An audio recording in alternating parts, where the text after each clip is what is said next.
เครื่องสำหรับคริสต์มาสอยู่โซนนี้นะทุกคนงามคิ้วเนาะแบบเจ้าเห็ดงามอีหลีเลยยางมาเบิ่งเห็ดนี่40% off มีต้นคริสต์มาสแล้วก็มีสโนว์แมนราคาก็ตามป้ายเลยนะทุกคนของเขาเจ้าหลายโซนนี้พอเห็นแล้วก็อดทานตาบ่ได้สะอ่อนเพราะว่างามเขาเจ้าเห็ดแบบไฟไว้เมียงนะประมาณนี้เลยนี่แถวนี้โซนนี้ก็จะเป็นประมาณนี้อย่างมาเบิ่งข้างนี้กันทุกคนอันนี้ก็จะเป็นถุงเท้าซันตาคลอสหลายแบบอยู่เด้อทุกคน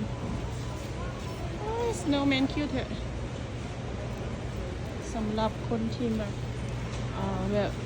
ของเครื่องที่ว่าใส่คริสต์มาสนะทุกคนก็จะงามอยู่ห้านี่